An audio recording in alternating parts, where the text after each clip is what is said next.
Добро вечер. Четврток 22 часот, време за емисија во центар на YouTube. Јас сум Васко Ефтов, почитувани гледачи, вие сте на вистинското место. Зошто? Бидејќи вие јас имаме право да знаеме вистината. Вечер во вистината, спакувана во некои 65 до 70 минути, интервју со министерот за локална самоуправа Ристо Пенов, човек кој припаѓаше на стара гарда политичари, близок до Кристофер Хил, поранешниот амбасадор на Америка во Република Македонија, сега амбасадор на Америка во Србија, човекот кој стои за тие преговори помеѓу Александар Вучич и Албин Курти за решавање на косовското прашање.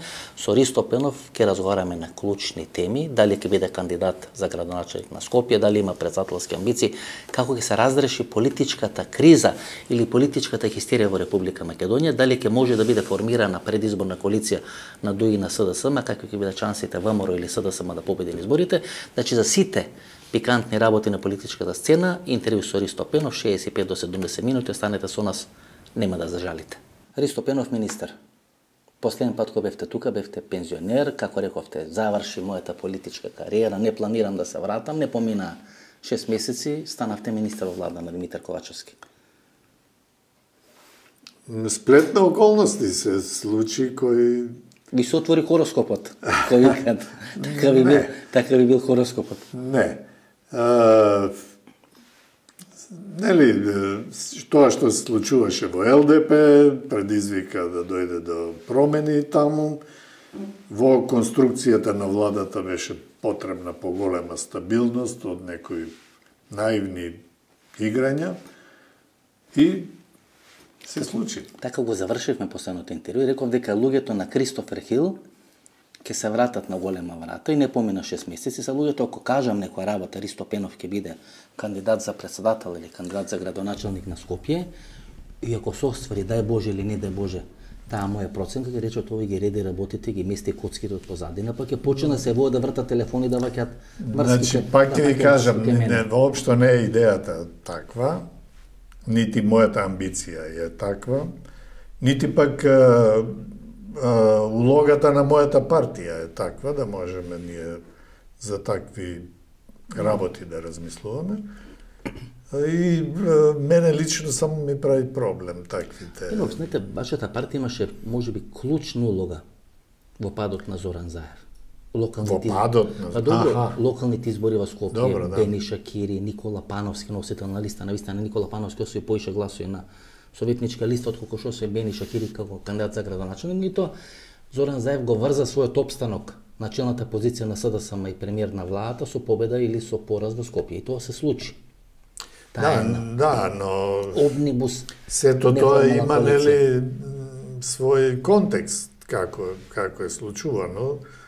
Нели сум говорил за тоа, СДС не смееше да си дозволи да ја растури коалицијата за локални избори како мораше. СДС ја растури или ЛДП ја растури? Знаете, можеме да ги гледаме работите. Односот на СДС кон ЛДП за локалните избори ја растурил коалицијата, тогаш јас не бев вклучен. И тоа гледате, ЛДП беше или поранешниот лидер на ЛДП беше можеби нуклеусот околу кој се правеше и тоа нова парламентарно. Да.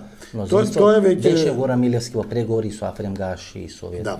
Гарантираше на некој начин и некој не би прифатиле да бидат во коалиција со левица на Апасиев, ако не беше дека Гора Милевски ќе биде дел на тоа ново. Тоа е другата димензија на проблемот, која можеби пак произлегува од односот на СДС кон самата партија, но и карактерот на Горан Милевски, кој во такви моменти игра на две страни. За среќа, пратениците стабилни. Пенов, ќе заврши ли како Виктор Димовски, Горан Милевски? Па готово, отиде. Замина? Не знам дали е замина, но цела процедура заврши. Знам дека е завршена процедурата, меѓутоа се кочеше од страна на владата, дури имаш одредени тонови дека му биле љути на Горан Милевски, дека тие преговарале за францускиот предлог или предлогот за решавање на односите со Бугарија, тоа од некоја плажа преку лаптоп давал изјави, преку тие изјави всушност го рушеше договорот со бугарите и францускиот предлог, и дека како казна размислува или трајно договората да не го пратат во Словенија или барем да не заврши. Новото раководство на партијата инсистираше да сепак не заврши така. Значи ќе замени Горан Милевски како. Па ви сте партија по глава на жител со најмногу амбасадори. Јово Манасиевски, треба Турција. Добро, Жерновски го сметате или не го сметате? Најава. Па не го бројат како и Жерновски, но најава беше Белград и тоа се. Но Жерновски е сега во Социјалдемократскиот сојуз. Ете, тоа ми е чудно, Ристо. Жерновски беше ваше дете, Ристопенов. Жерновски беше ваше дете. Победи на изборите 2013 година. Беше апсолутен победник на тие избори. 2-3 најголемата надеж во тој момент. И наместо да ја капитализира ЛДП, таа победа на локалните избори, пусте с гласачки машини, лифтови и така натаму, во бомбите тоа го слушавме, одеднаш се случува Горан Милевски да победи на победени изборите. Имаше ли тука уплив на Никола Груевски на Саша Мелков? Апсолутно рушењето имаше. Тие што требаше да гласаат Централниот одбор, кои беа сите органи, веќе беа сериозно заврбувани заврбувани советувања. Од Мјалков, од Никола Груевски. Кои се конкретно, ти ќе бидеш инспектор, ти ќе бидеш началник, тебе ќе те запосле. Пучи ви направија на некаков начин. И да, на тој начин е подкрепено рушењето на Жерновски, кој понесен од победата. Од победата, која беше навистина голема победа. Груевски да го победиш во 2013. Това беше нешто. Се разбира со Социјалдемократскиот сојуз. Меѓутоа Социјалдемократскиот сојуз изгуби на 92 места. И да дадеше свој кандидат СДС од центар, ќе загубеш. Ова беше брутална победа. Значи Груевски со толку прегласување не можеше да го свари. Па и Шамари воопште. И предонесот на Жерновски тука беше голем, но потоа тој не успеа да го дури Цренковски му советуваше да се повлечи пред вториот круг. Да, и Цренковски, да не оди во трет круг. Да не оди во трет круг и така натаму и така натаму. И тоа беше голем. Значи тука ВМРО ви прави пуч. И тоа сака да го искористи 5 или 6 години подоцна, кога 2021 година, 13 ноември, треба да се прави ново парламентарно мнозинство. Не, цело време е играта, може и вака, може и онака. Имаше и друго колебање околу Преспанскиот договор, но сепак сме ние ЛДП, мнозинството во партијата е стабилно во поглед на Европската Унија. Добро, Пенов, имавте неколку средби, барем јавно неколку средби со Даниела Арсовска. Дури во еден период имав чувство дека играте улогата на Шпицен, градоначалник во кабинетот на Димитар Ковачевски. Дека треба да ги покривате сите тие некои жари. Што денес гледате, во Скопје не се знае кој победи. ВМРО опозиција во Скопје не лобираше за Даниела Арсовска, значи некоја реприза на тоа што се случи со Трифон Костовски, што ќе рече дека ВМРО секојаш има проблем, ако не е 100% понивно, или како што тие сакат, или ќе кажат, и со мене во 96-та или до 2000-та година, тие значи прават обструкции секаде каде што не се власт, без разлика дали на централно, дали на локално. Каде што не оди по нивни терк, а нивниот терк не е интересот на граѓан, барем во мојот случај. Ние на тоа се разидовме, прави ова, не прави ова. Немој да ја правиш водњанска, што ја не можев да прифатам и полека. Што се случува со Даниела Арсовска? Имавте неколку средби со Даниела Арсовска. Дали кај Даниела Арсовска се јави страв дека можно е Ристо Пенов да биде кандидат? Зашто гледате, ако продолжи ова обструкција на градот Скопје, лесно може да се случи до година заедно со председателски или евентуално со парламентарни избори да има предвремени избори во град Скопје. Не може. Ако не поднеси само оставка, не може да се случи? Не може. Процедура за разрешување на градоначалник е потешка дури од председател.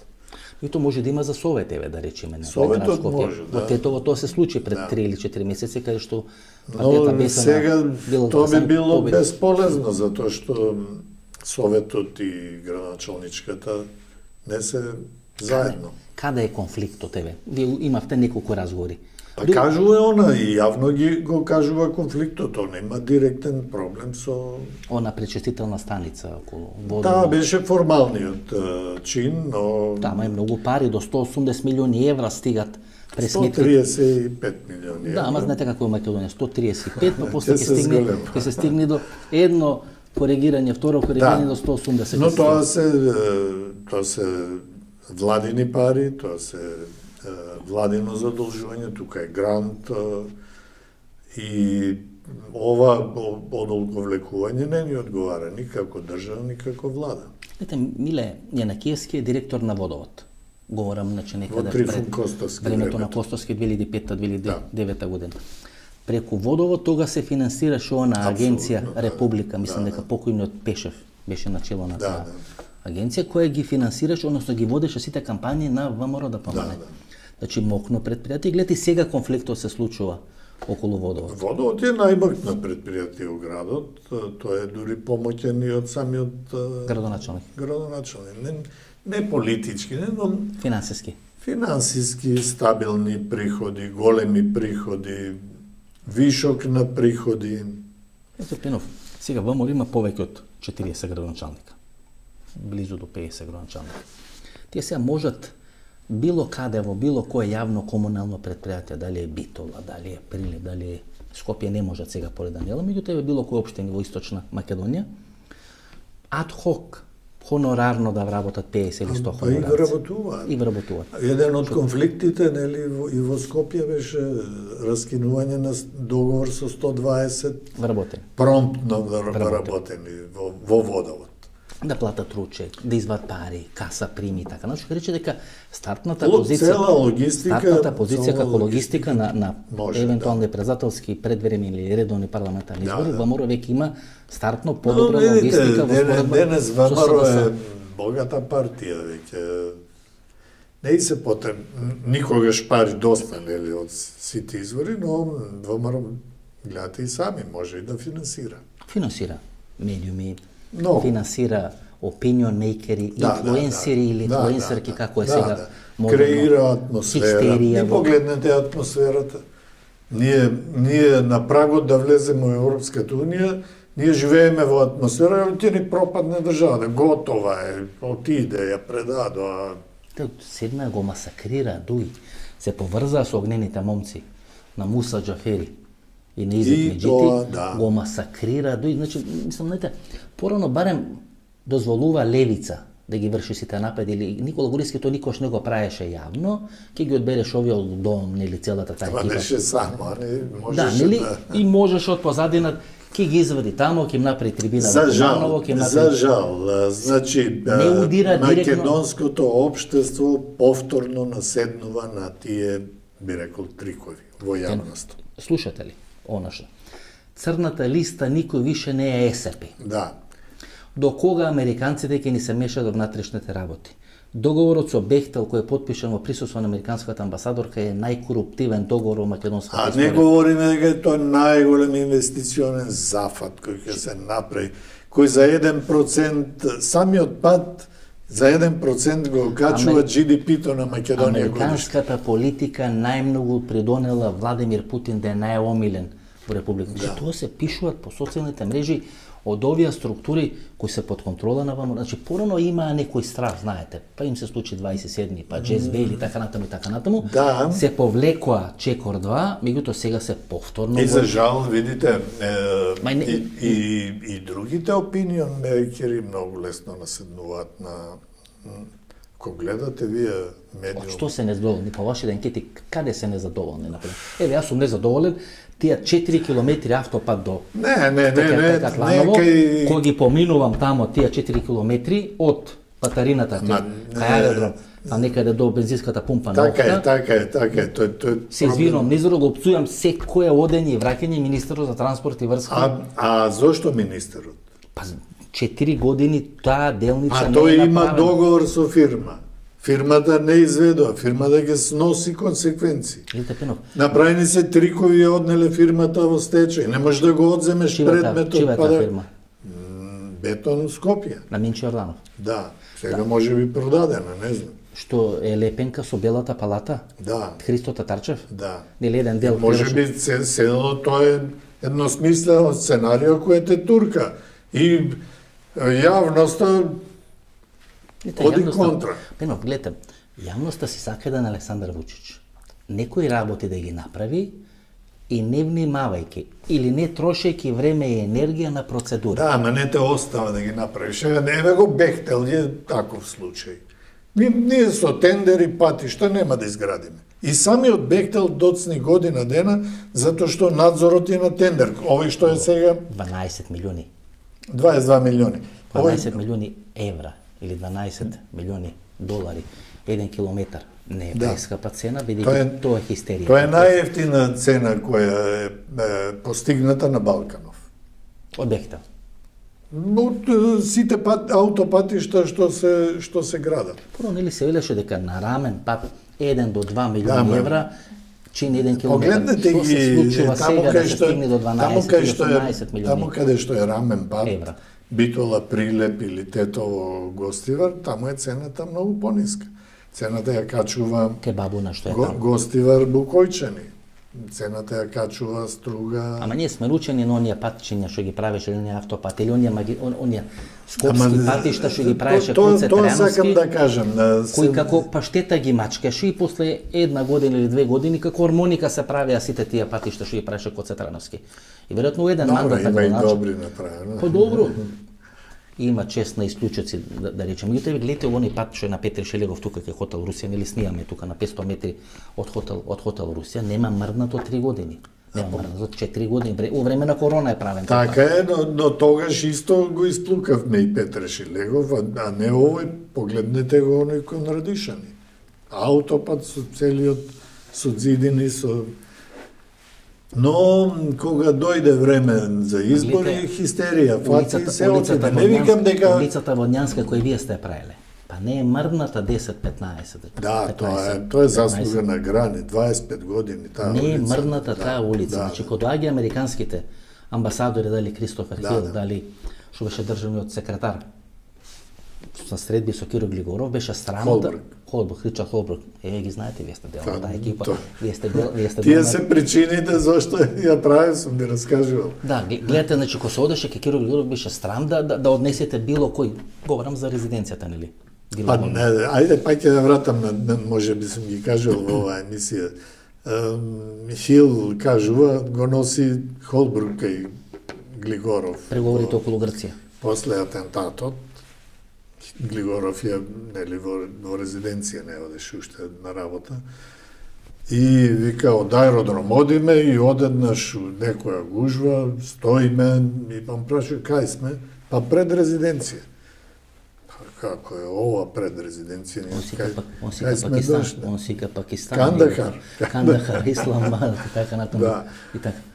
Кога веќе спомнуваме Кандахар, Пакистан, Афганистан, да не остат американците кои што ги оставија нивните афганистанци тамо, па талибанците да ја преземат власт. А како да не остат кога они го туркаат процесот? Ние го кочиме. Македонците, првенствено. Да. Истите нема да ве пуштат низ вода американците, бидејќи целата американска историја е позната како историја кај што се ги пуштат сојузниците низ вода. Како викаше Момир Булатовиќ, што може да ви се случи ако не сте сојузник на американците, да не дојдете на власт. Ама што може да ви се случи ако сте сојузник на американците, па може се што. На крајот и да завршите ко Джинџиш, например. Не, гледајте ги примерите по Европа и по нив да се ориентираме.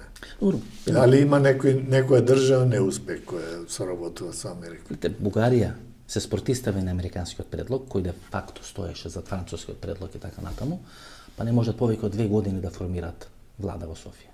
Нови избори, па една влада, па друга влада, па председателски влади. Знаете, ние во Македонија многу малку ги анализираме процесите. И видите, например, еве Бугарија да ја заборавиме, грчкиот проблем го решивме, можеме сега да го разгледаме. Замислете. Можеме и Грција да ја земе за пример. Што се случи со Грција 2008 година, сега тоа сакам да ветото во Букурешт. 2008 во април вето, во јуни ничим изазвано, цела Атина гори од протести, не се знае која политичка партија предизвика. За едно дете беше. За едно дете, па 3 жени запалија во банката, во протестите. Хаос. Се, од тоа се изроди после и Златна Зора, која печели, но... Кој од овде левица се изроди. Но после тоа, левица, очарана револуција. Дојде светската економска криза, во криза се потешка и Италија, и Шпанија, така. Португалија, Така. Ирска. Како вика, Цехот, златните прасиња на југоисточна или јужна Европа. цехот го плаќа Грција. Грција. Сосема случајно, така, она и пензиите на малите, и Ципрас, и платите. Варфакис и така И натаму. мораше да дојде до Ципрас, да го реши проблемот, и како го реши проблемот, се ослободија сите фондови, се отпишаа за останати долги, денес Грција. Јас сум главниот уредник или главната уредничка на Прототема, како ќе го преведеме нели на македонски, тогаш имав интервју и ми договори интервју со министерот за одбрана во владата на Караманлиси. Тој беше категоричен. Тоа го има забравено македонската јавност. Ова што нас ни се случи во Атина е после оној нас став и ветото во Букурешт. Апсолутно. Значи американците Јас се тоа видите, не забораваат, тоа сакам да- го говорам визави оваа општа хистерија. што се случува во Македонија. Те не продадат, те не го земат, не знам, јазикот. А тие викаат, не држат под рака и не влечат. Дојдете, ве носиме. Енов, они ве врза за еден столб таму кој влада, ве заврза со синџери за тој столб, ве заврза со синџери, ко за некоја бандера, се ве заврза, бидејќи сваќа дека ова другото што е. И то ви е единствена, ово другово што е со сериозни руски, српски, секакви други упливи во нивното, не само финансиски, во нивното функционирање. Апсолутно. Гледате на општиот дискурс во медиумите. Па мораше ли бардови на македонско новинарство? Апсолутно. Мораше ли Македонија сите санкции кон Русија да ги прифати?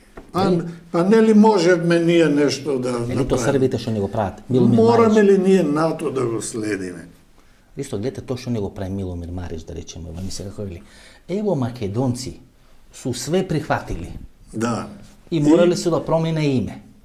Ние србите ништо нели, тие србите ништо не прифатиле, ама барем биле горди, биле пркосни. Сега во Скопје, во сабота ќе преговарат со Косово.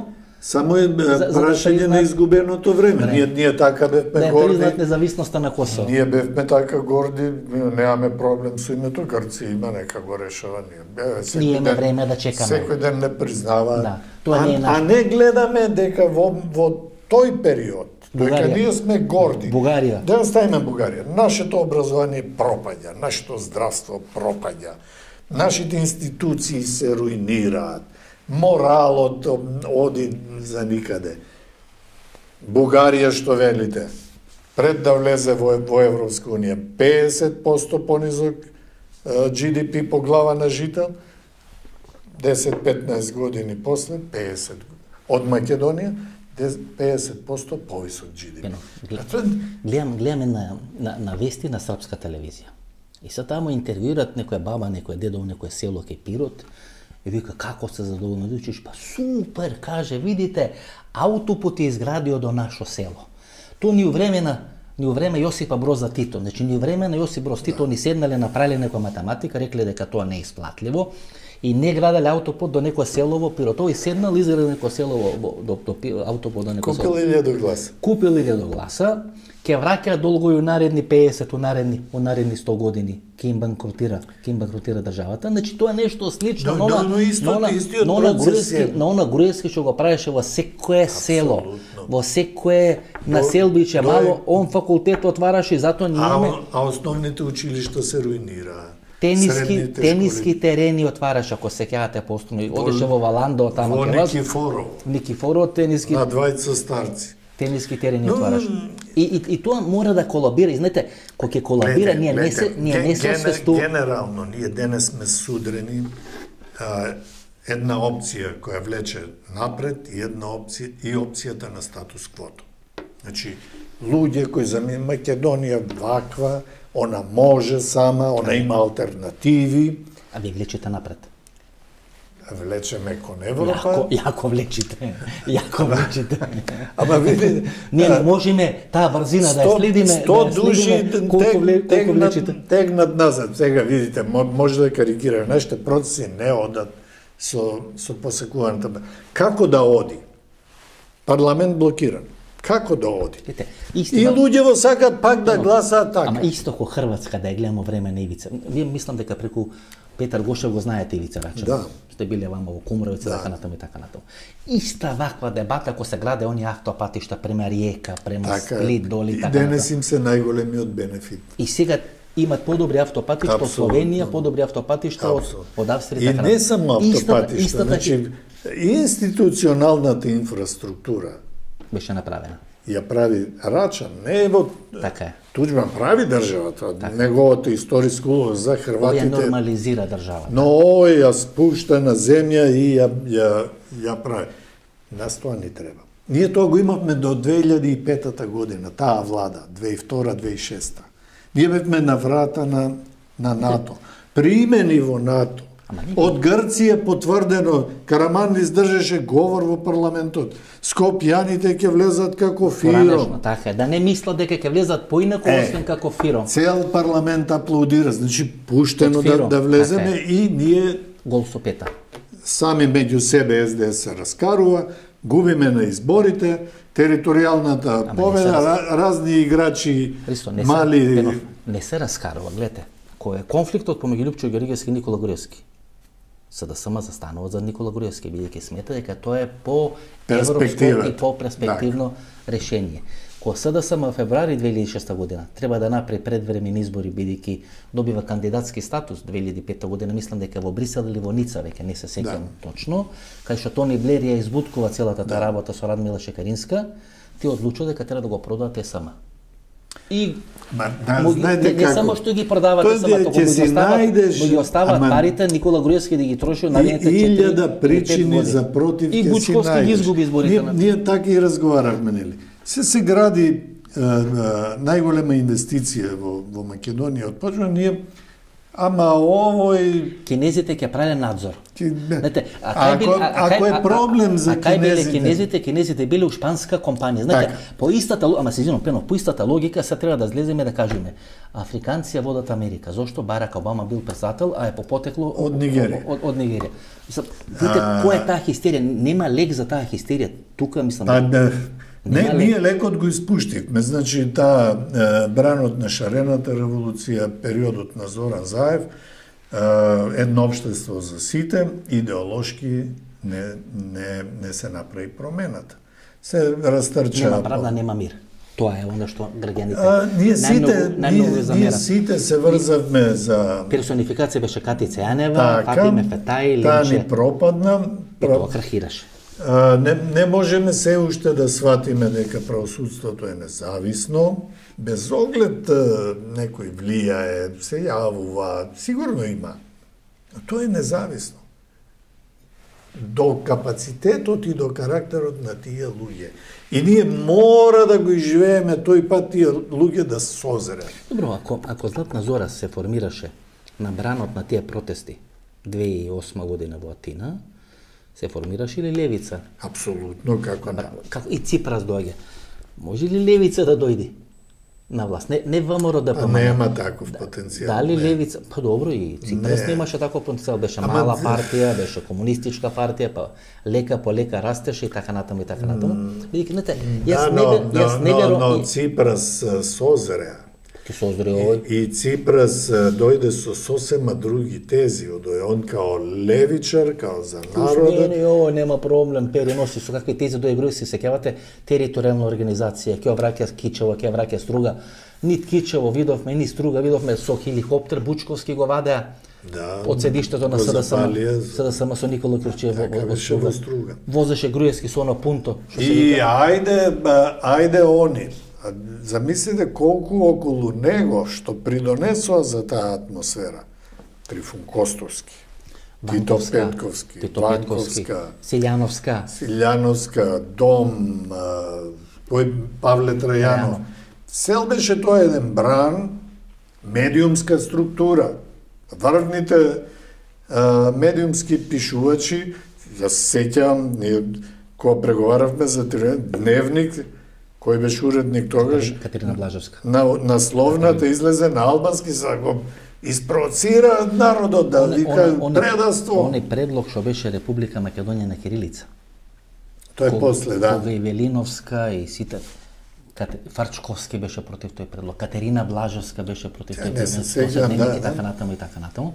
Значи тоа беше на општа хистерија. Значи заедничко чествување на Владо Бучковски, мислам дека тоа беше Сергеј Станишев од бугарска страна премиер, најавата за заедничко чествување на Илинден беше хистерично доживено. Значи тоа беше една од причините за поразот на Владо Бучковски. Значи 2006 сега сме 2023 година, значи изгубени некаде 17 И се чудиме после, зошто немам пари, зошто децава одат, зошто тротоарот не е добар.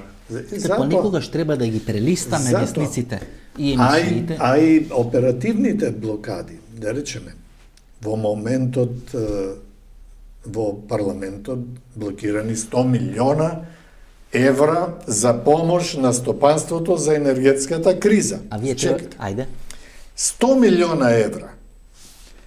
Ако влезат во македонската економија, тоа е неизин пораз на GDP за 1%.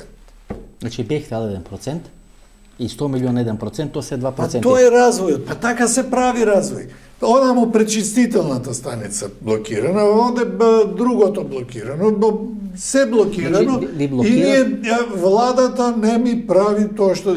Не може така. Ви блокират и подоцна кај дој Тимчо Муцунски, као градоначалник на општина Аеродром, ќе бара 5 милиони евра да подпишете како министер за локална самоуправа. Значи тие ќе ги блокира 100 милиони евра, но вие треба да подпишете. А јас сакам пат, јас сакам не знам. Нема пат да биде, ќе финансират медиуми од овде. Сигурно. Ако ги дајте 5 милиона евра во општина Аеродром, еве тука нели на 20 метри од нас е хотелот за пчели. Грандиозниот проект на Тимчо Муцунски, тука е на 20. Секој ден проаѓам со деца таму, го гледам хотелот за пчели. И има ли пчели? И викам, па нема се ладно има, знаете. Исто ко короната, кога немаше хотелите луѓе во центарот на Скопје, така се хотелот за пчели нема ке Тимчо Муцунски. Гледате, и тоа се случи. Дали Мицковски, кој 5 години ја блокира Македонија, може да биде награден со премиерска функција кој што беше Никола Груевски 2006 година. Велите се сменили американците. Сега не можете од мене да очекувате, јас се борам да не дојде до тоа, за да не од други причини, сега некои лични, нели, но за да не се сопре овој пат. Добро, Пенов, вие бевте дел на таа коалиција која прави територијалната организација, нели спомнавме Владо Бучковски. Јас ја платив цената. Вие плативте таа цена со Трифун Костовски. Има една анегдота. Исто анегдота, вистина. Како американскиот амбасадор со хеликоптер ве вози низ Македонија, над Македонија и ве убедува дека треба да го прифатите законот за територијална организација, не територијална, територијална организација. Тоа е крајот кога Бранко Црвенковски во Охрид па со хеликоптер. Тој е Лоренс Батлер, така. Сум ја раскажувал таа приказна. Има споменик на Лоренс Батлер во Команово, таткото на Димитар Ковачевски, тогаш Ковачевски стариот, кога градоначалник му го прави споменикот на Батлер. Да, но видите. Како е возот низ во хеликоптер? Не се возам јас во хеликоптер. Вие не сте хеликоптер? Кој е во хеликоптерот? Па председателот е за тогашен Црвенковски, затоа што он е во Охрид и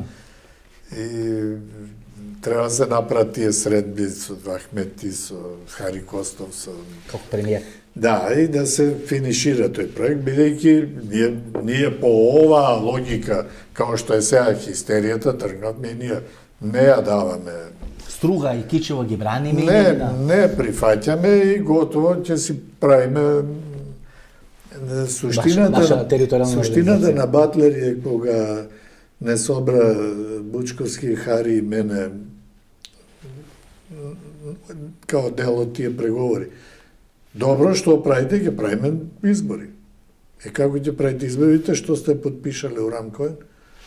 Ајде, прочитај. Следните локални избори со нов закон за територијална точка. Дујнесак. Добро, дујнесак. Ај анексите да ги прочитаме. Законот за територијална се носи со Бадинтар. Вика, дуја кој побара сите македонски општини да бидат со албанско говор, вие треба да прифатите, така сте подпишани. Со рамковен договор. Со рамковниот договор. И ние, како се ова? И Хари поднесе оставка. Хари не го прифати тоа. Хари Костов се не поднесе оставка, најави оставка. Да, после поднесе оставка.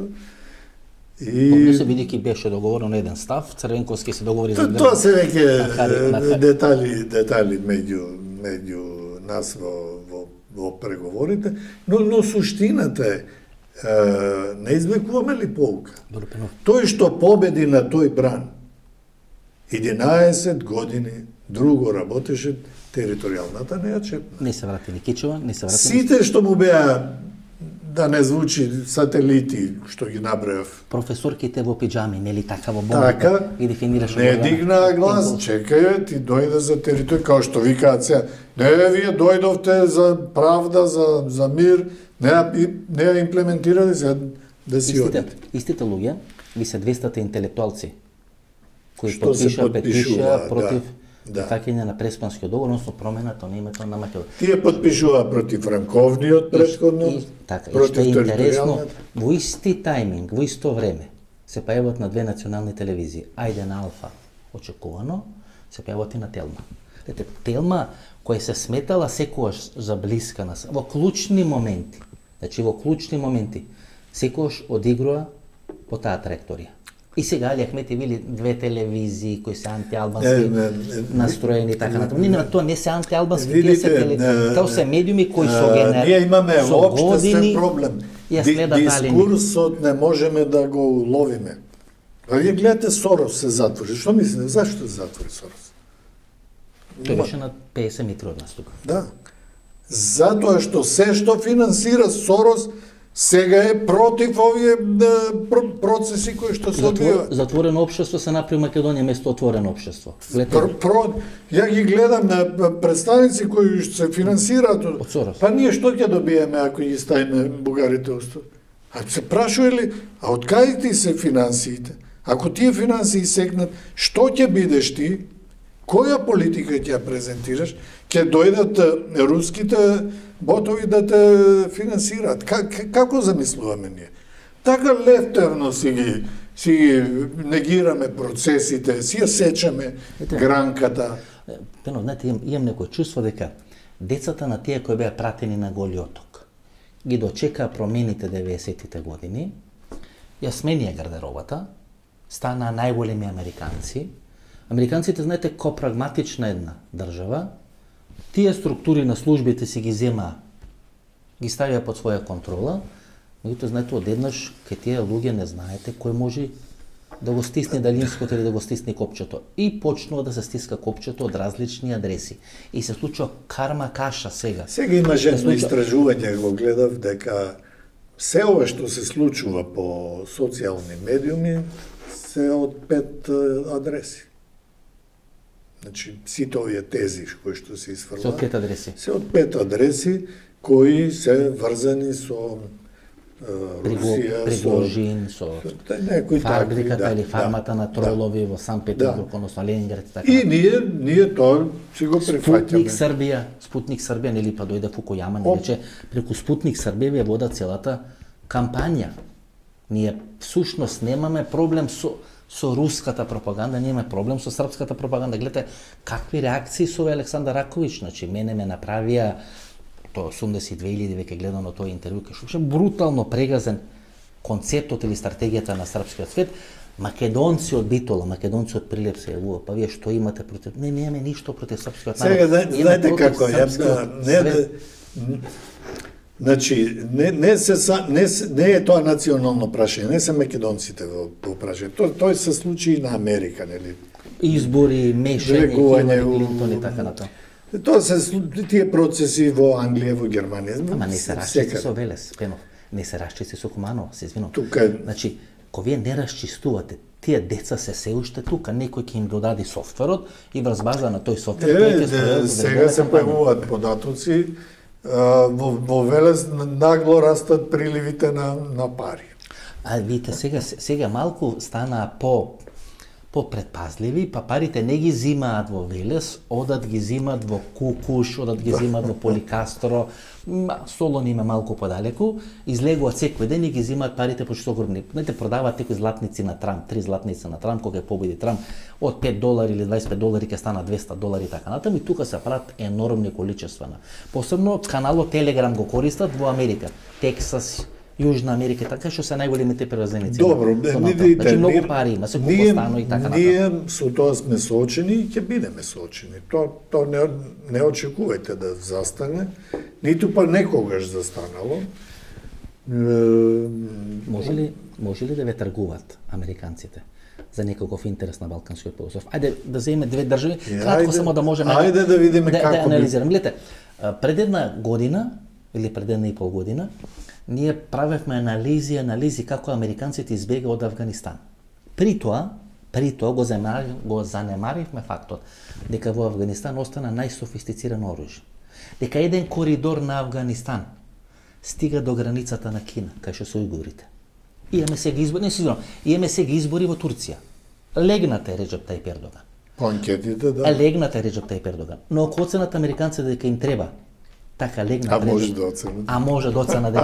Може да оценат дека им треба за дека е научил лекцијата. Дека е научил лекцијата, дека може да помогне во Украина, дека може да помогне со ујгурите во Кина, тогаш може да му фрлат гума за спасување на Ердоган. Сам да кажам дека ако некој има употребна, имате ли вие за американците и каква е вашата употребна вредност за да не завршите како афганистанците? Вие разговарате како политичка опција, не. Значи, ајде друго сценарио да видиме кој е можно да се игра у Македонија. Мицкоски левица. И? Па Мицкоски испадна конструктивен во однос на сите протести. Блокирање на процес. Правеше протести, секогаш кога калето ќе му свртеше телефон, ги носеше протестите во еден мирен киосок. Беше тоа лани, беше и сега, беше и на 4 февруари. Кои процеси ги одигра кога они биле на власт? Ни еден. Ама и груевски... Кои се бенефитите на Македонија од нивна власт? И тоа како велате. Значи, илјаду критики на другиве ќе најдеме. Добро. Ама една позитивна набрете. Дури и сега, нели, оние вицови, дојава на бомба на автопатот Кичево Охрид, сите тројца ги евакуирале. Так. Сваќате? Да. Немек не се работи. 11 години власт предходна. Градители. И сега нема дуел да не ти постават прашање. А што изградивте? А кај ви е автопатот? А кај е вашиот автопат? Знаете дека во 11 години километар автопат не е пуштен. Го знаете тој податок? Значи, Демир Капија Паланка пушташе СДС. Играше Зоран Китанов. Чочек. Свети Николе Делјадровце, СДС го пушташе, тоа не целосно готово. Значи не е изграден. Ковачевски што возеше. Ако зборуваме... Шкода, Ковачевски или Шкода возеше. Да. Ако говориме за отпочнати аутопатишта, да, отпочнале, но сега се отпочнати 3 пати повеќе аутопатишта. И тоа гледате, Пенов, кога го слушате Илија Демовски, како вели, ако не се почитува волјата на македонскиот народ, а волјата на волјата на па добро, и тоа е изјавата на Мицкоски, ако не беа гласовите на БЕСА, ВМРО ДПМН не победи на изборите 2020 година. Значи во оваа држава може да победи само македонскиот народ, нели? Овие другите кои излегуваат на гласање... Што да му правиме? Он си има проблем со тоа. Дали изборните правила се тие? Дали таа платформа или таа политика или таа стратегија, мантра која сега се наметнува, може да ги замисли американците дека навистина ВМРО го контролира македонскиот кампус. Дека ВМРО и не ги изгуби изборите 2000. Анализираме дали америчка политика, ако ја следиме од 45-та до денес е консеквентна. Да не измрдала. Може ли да заврши некој од ВМРО на црната листа? Бидејќи сега не те како велат, па добро, шо ако завршат на црната листа? Па Лјупчо Ѓоргиевски, Љубе Бошковски на црната листа. И Мендовка Челета, сите кои се на црната листа се во коалиција со СДСМ. Па може ако заврши Мицкоски на црната листа или некој од функционерите сега не можам да спекулирам. Ке заврши во коалиција со СДСМ. Кој е завршил на црна листа, подоцна коалицира со како СДСМ да ја прави црната листа за да ги кооптира коалиционите партнери?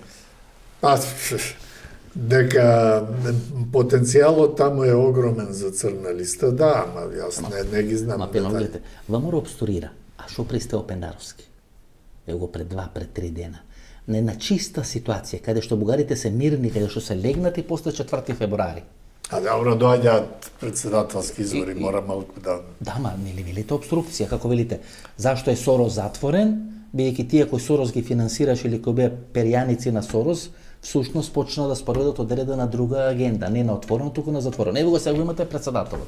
Сега после ова интервју председателот ќе викне, ќе ја праша дали ви имате председателски амбиции. Бидејќи кој да дојде кај мене во емисија, кој да даде интервју кај мене во емисија, по еден или по два дена, го вика Стео Пендаровски, го праша дали има председателски. Не знам, за тоа не. Еве да не ве вика, имате председателски амбиции? Јас не.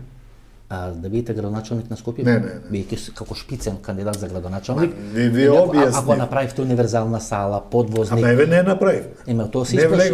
Од тоа се исплаши Даниела Арсовска. А и не само Даниела, но не направив. Целата стои ли за Даниела Арсовска Никола Груевски? Не знам, но претпоставувам. Оној споменик на мајка Тереза ли што го бара Даниела да биде изграден во центарот на Скопје? Тој е споменикот на Груевски. Да, ако тоа е домерио, така. Ако по таа логика одиме, да. По таа логика, тие луѓе треба само по таа логика, нели? Тие знаете го означуваат секој простор каде што им припаѓа. Ќе се то пред судот, нели? Никој не сме да суди. Да ги цениме луѓето по делата. И одеднаш Даниела Арсовска прекинува да се бунтува против белата плата и против Христијан Ицкоски, иако велеше дека е жива. Нема да може да му... не знам дали е прекинат тој конфликт и дека... Тој замрзнат на некаков начин, знаете, Значи дека Будимпешта се уште не е испазарена, што ќе биде околу еднината на Будимпешта. Читај Никола Груевски. Да, ја мислам дека таа судбина е запечатена и таму не, да. Ќе го враќате или ќе го пуштите? Не, да остане таму. Да остане таму. И ми ако падне Орбан, ќе им треба некоја замена таму, кој ќе го замени Виктор Орбан. Не, ќе му треба помош и поддршка за победа. Да му носи цигари, мандарини, портокали, ако го затворат Виктор Орбан. А може ли ние да му даеме политичка азил на Орбан, на пример? Да му возвратиме... Ама немојте се такви... Да му возвратиме пено... Ние одиме во сосема друг правец, градиме сосема други односи, се бориме за сосема друга иднина. Ваква антиалбанска хистерија немала ни 2001 година. Ова е страшно, знаете. И вие, ама кога ќе седнете рационално да ги погледнете работите, сваќате дека ВМРО единствено се плаши од заедничка коалиција на СДСМ и на ДУИ. И сега тоа е оправдано да постои страв кај ВМРО. Проблемот е што заеднички фронт градиме. И тој страв ВМРО успеа кај членови на СДСМ да го пренеси. Сега членови на СДСМ велат: добро, знаете, нас ќе ни наштети коалиција со Дишо ќе ви наштети. Нема да имате 150.000 и ќе имате 140.000 гласи, што може да ви наштети коалиција? Немојте се толку ниско. Добро, 220-230 на Радмила Чекаринска. Да. 300.000 гласи ќе има. СДСМ. Да. Тоа значи дека со ДУИ со Алијанса на албанците ќе оди преку 450 или 500.000. И таа е формулата за... Тоа е формулата. Да. Да изградиме фронт за заедничка и од 600.000 ќе се намалите на 400, значи 150. Сега, гледате како, само негативностите ги барат. Не, јас прашам вие да одговорите, јас. Се гради формула за победа. Излезе Артан Груби... Дали заеднички листи, но заеднички фронт во секоја... Ете, излезе Артан Груби на Канал 5 телевизија, меѓу редо ја промовираше Европската коалиција и рече дека партиите кои се денес дел на владата, на владеното мнозинство, плюс минус некоја партија, ќе освоат помеѓу 72 и 75 мандати. На прашањето на колегата од Канал 5 од каде ги имате информации, тој вели па ние не би биле 20 години на власт ако не анализираме, ако ги немаме точните информации. Може ли тоа да се случи, бидејќи ние... Јас мислам тоа за парламентот, тој го говореше, не за избори. За избори. Дека после следните избори, сегашната влада ќе брои 72-85 пратеника. Ке испадне дека ВМРО нема да освои, значи ВМРО е во еден налет, или ќе го делите ВМРО на два дела, или левица ќе расте, бидејќи... Хајде како, битката е кој ќе стигне до 61. Тој што ќе стигне до 61 ќе има 75. Ќе има 75. Значи тука е сега важно беса огнените момци. Разни некои роварачи и у нашиот блок. Кумано. Со Максим Димитриевски, тој е одамна излезен. Па добро, да. Вашиот блок. Добро, ќе преживеете ли сега без Павле Тренов, како дел на владеното. Вие заменикот. Ама вие сега вие заменикот го изгубивте. Во што ве заменуваше на пример Зоран Димитровски? На вистина ме интересира. Во улогата на заменик министер, каде што. Што баш ве заменуваше? Каде што не може министерот да се појави, таму заменикот настапува. И сега без таков заменик како функционирате? Па Ви се блокирани ли процесите, проектите? Неколку дена ќе видиме како ќе биде. И тоа, ајде се вратиме, ваква антиалбанска хистерија.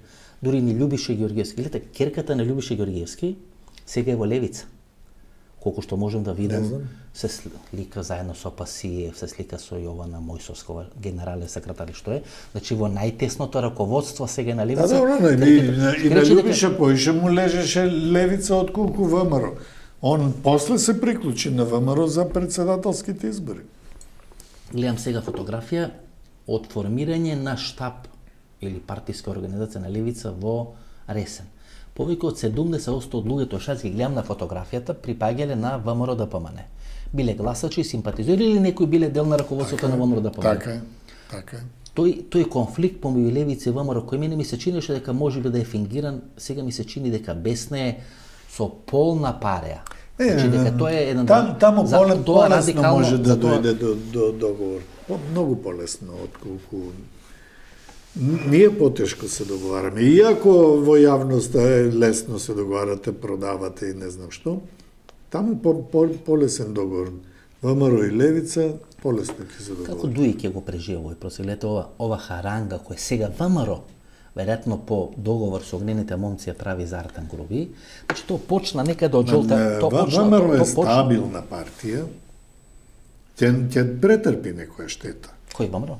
Дуи мислите? Дуи. Да. Дуи мислите? Дуи е стабилна партија. Има стабилно гласачко тело. Можете да верувате? Идеалите на албанците Али Ахмети и Дуи ги испорачуваат.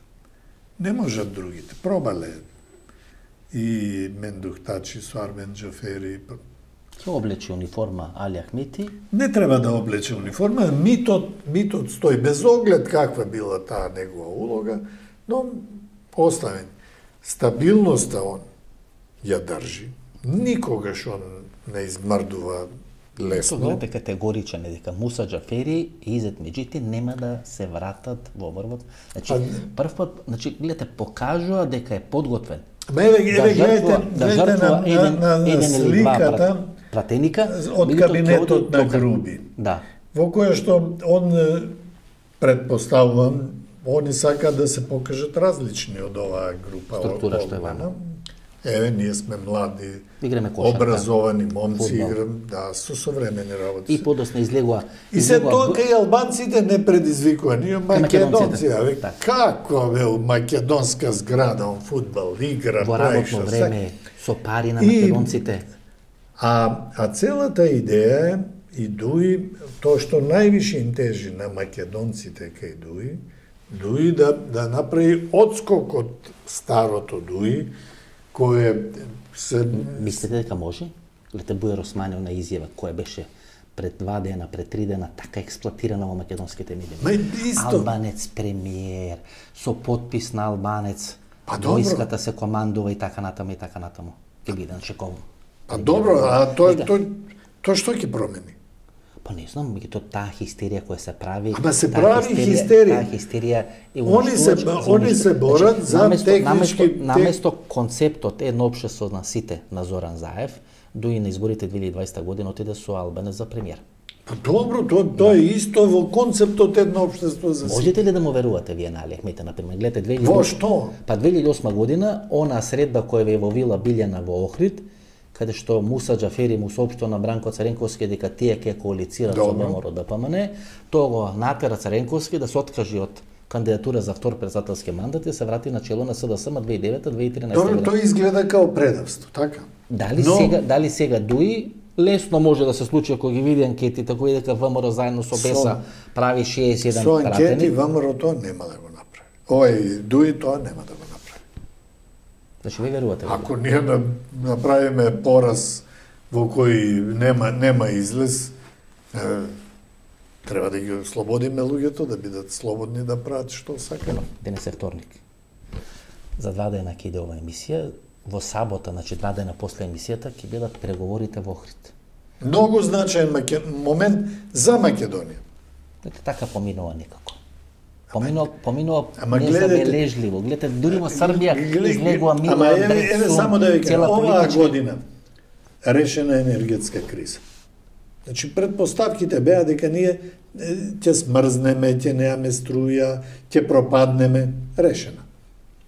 Стартува годината со најголемиот научно-практичен успех пресадување на црниот дроб во Македонија. Знаете што е тоа?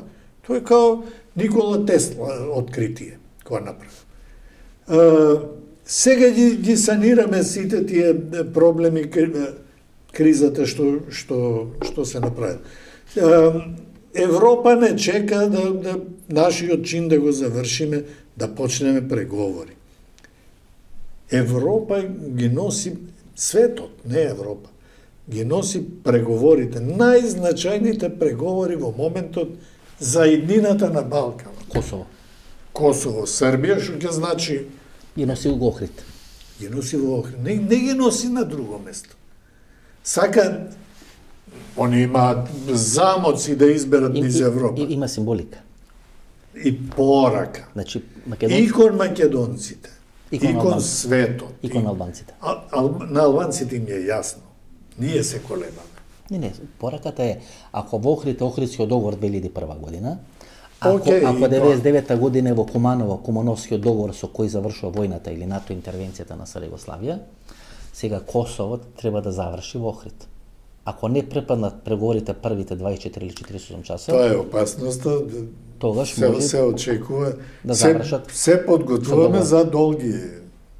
Знаете, од Скопје беа обвинувањата и на Дрецун и на Александар Вулин и на сите дека од Скопје се руши Александар Вучич, тоа беше пред 4 или 5 години, и тога Зоран Заев беше персона нон грата во соседна Србија. Сега косовското прашање ќе се или ќе биде првиот чекор после Брисел, косовското прашање да се решава во Охрид, како што на Брдо кај Кран или на Блед се решава клучни прашања, сега се решава. Тоа е голема придобивка. Без оглед што ќе се случи, голема доерба кон Македонија дека ова може да се случува тука. Тука е улогата на Кристофер Кил, кој е амбасадор. Кој беше амбасадор во Македонија, може би, не знам, вие ме носите на едно...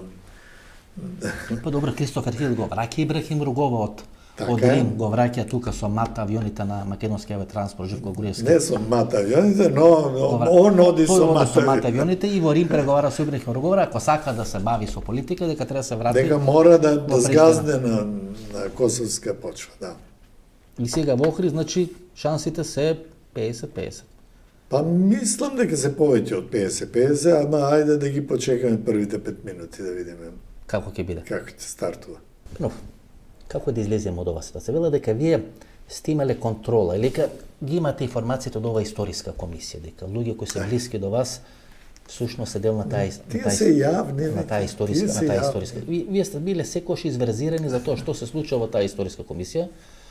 Еднаш неделно пиевте кафе и со Виктор Диновски, пријатели или бевте? Не толку многу.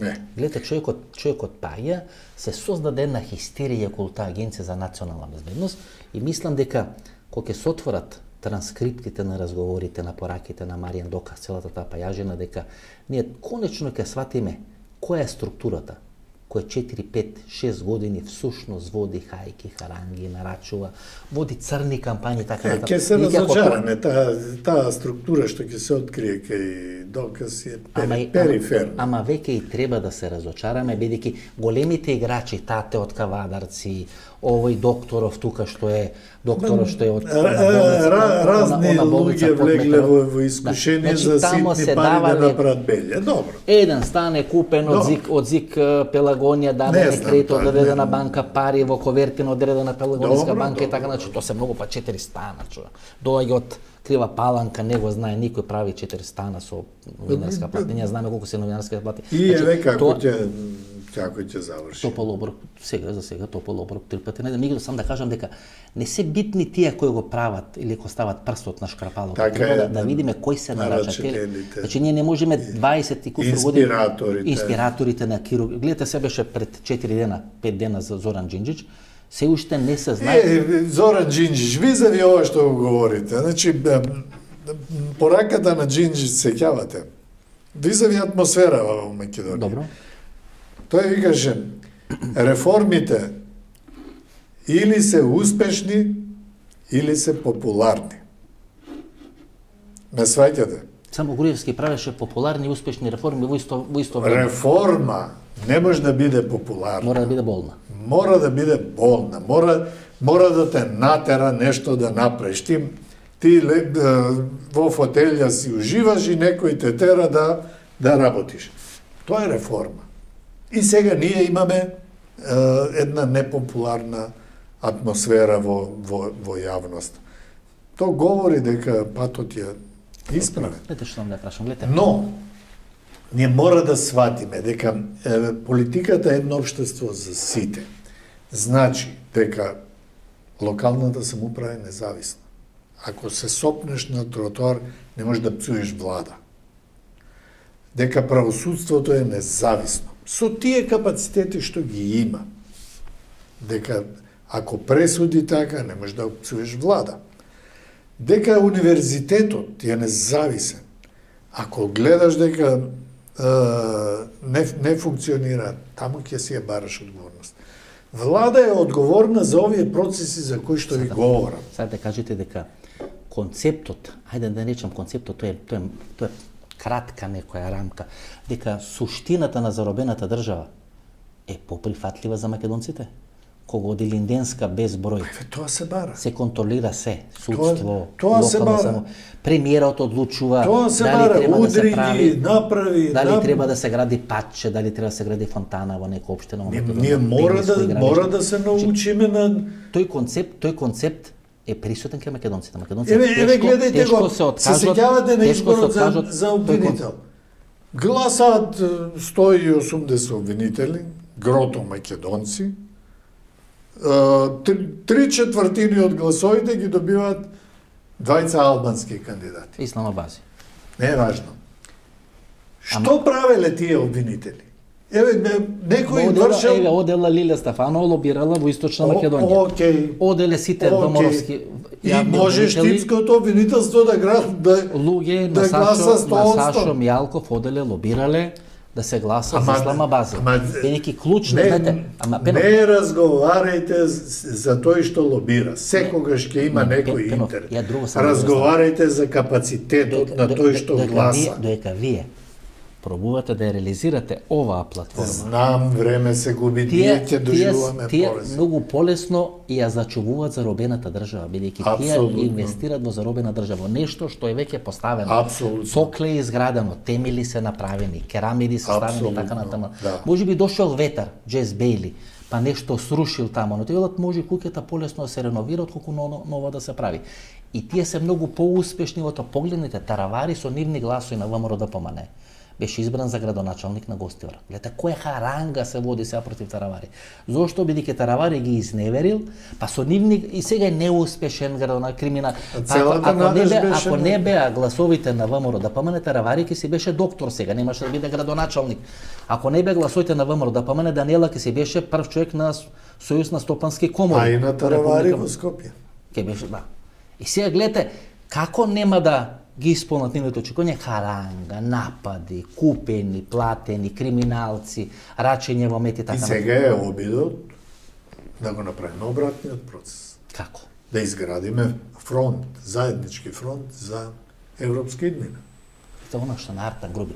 Значи не може цела албанска опозиција се собери и да му води таква кампања на Артан Груби, криминалец, бехтер. Може. И проблемот е што наоѓа плодно тло. И доаѓа сега тие и велат дали може ВМРО ДПМН да ја стави својата логистика за на таква прлива. Вие знаете дека македонскиот гласач повеќе навива за огнените отколку за дуи. Да. И што е тоа? Тоа е не суицидно, како да кажам. Значи тоа против што не нервирало кај Дуи, што сега Дуи пробува да се очисти. Видите таа формулација.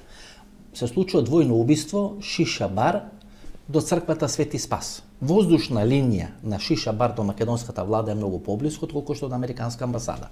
Формулацијата е во близина на американската амбасада двојно убиство, што ќе рече дека американците се неспособни, ја поддржуваат ова марионетска влада, а се случува двојно убиство без малку како пред портите на американската амбасада се случува двојно. Значи тоа е пораката дека американците поддржуваат одредена власт која нема контрола, Чикаго од 20-тите, 30-тите години или Скопје од 90-тите години. Добро да броиме.